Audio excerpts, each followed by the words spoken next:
السلام علیکم اسٹوڈنٹ، آج ہم ڈسکس کرنا چاہ رہے ہیں دا کمپنیز میکرو انوائرمنٹ.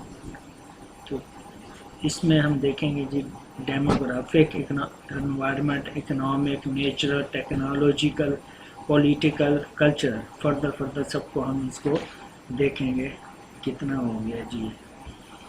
تو سب سے پہلے ہے جی ڈیموگرافک انوائرمنٹ. ڈیموگرافی کیا ہے جی؟ Is the study of human populations in term of size, density, location, size اور جینڈر، ریس، آکوپیشن. یہ سب جو ہے ڈیموگرافک اسی سے انوائرمنٹ بنتا ہے. ڈیموگرافک انوائرمنٹ کیا ہے جی؟ Is important because it involves people and peoples make up market. تو کس طرح جو لوگ انوالو ہوتے ہیں اور کس طرح وہ اپنی مارکیٹ کو میک اپ کرتے ہیں. ڈیموگرافک ٹرینڈس جو ہے اس میں دیکھا جائے تو انکلوڈز ایج، فیملی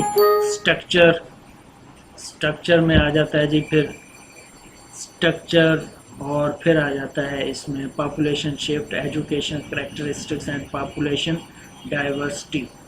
تو یہ ڈیموگرافک میں ہی آ جاتا ہے. انکریزنگ پاپولیشن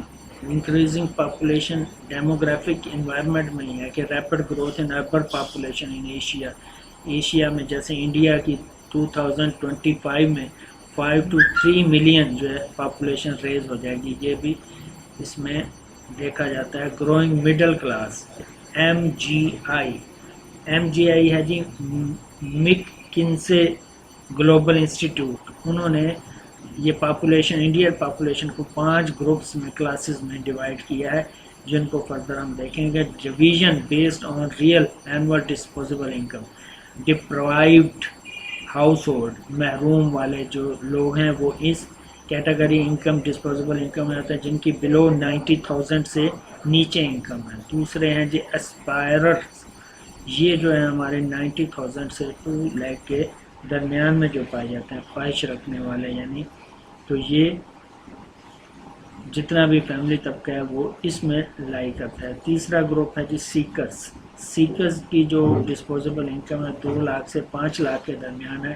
یہ mostly white collar, mid level یعنی گورنمنٹ آفیسر اس میں سارے لائی کرتے ہیں، اور یہ گروپ سیکر گروپ کہلاتا ہے. اس کے بعد ہے اسٹرائیور اینول ڈسپوزیبل انکم 5 لاکھ سے 10 لاکھ کے درمیان ہوتی ہے، اور یہ have suitable income sources and access to amenities. یہ اس کے درمیان ہے. اور گلوبل انڈینز جو ہے یہ 10 لاکھ سے اوپر جتنے بھی ہیں ہائی اسٹینڈرڈ والے لوگ جو ہیں وہ اس کیٹیگری میں لائی کرتے ہیں. Demographic environment, growth in rural population, changing family system, changing role of women, increasing diversity. یہ اس کا ڈیموگرافک ہے. دوسرا ہے جی economics environment consist of factors that affect consumer purchasing power and spending pattern. 2 چیزیں اس میں آ جاتی ہیں، پرچیزنگ پاور اور اسپینڈنگ پیٹرن، کس طرح وہ خرچ کرتے ہیں اور کس طرح وہ پرچیز کرتے ہیں. تو یہ سارا اکنامکس میں اس میں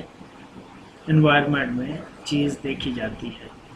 گلوبل فائنینشیل یہ 2007 سے 9 تک has affected consumption and production of many products. یہ اس میں دیکھا جاتا ہے، اور انکم کے لحاظ سے رائزز کرتی ہے. Percentage spend on food decline, percentage spend on housing remains, percentage spend on saving increase. یہ اس میں دیکھا جاتا ہے. تیسرا ہے ہمارا natural environment. involves the natural resources that are needed as input by marketing are the affected by marketing activities. یعنی یہ نیچر ریسورسز پہ ڈیپینڈ کرتا ہے. نیچر ریسورسز میں کیا اس میں آ جائیں گے؟ نیچر میں shortage of raw material, increase population, increase government interventions, environmentally sustainable strategies. یہ سارے اس میں نیچرل انوائرمنٹ میں چیزیں آ جائیں گی. اس کے بعد ہے ہمارا ٹیکنالوجیکل انوائرمنٹ. ٹیکنالوجیکل انوائرمنٹ کیا ہے جی؟ Most dramatic forces in changing the marketable place کہ create new product and opportunities, safety of new product always a concern. تو اس میں نیو جدت والی چیزیں، نیو ٹیکنالوجی والی چیزیں شامل ہوں گی جس کا ہم انوائرمنٹ دیکھیں گے. جیسے کہہ رہا ہے create new product and opportunities, ساری اس میں شامل ہو جاتی ہیں. نیکسٹ ہے جی ہمارا political environment. political environment consists of laws, government agencies and pressure groups and influence or limit various organization and individual in a given society.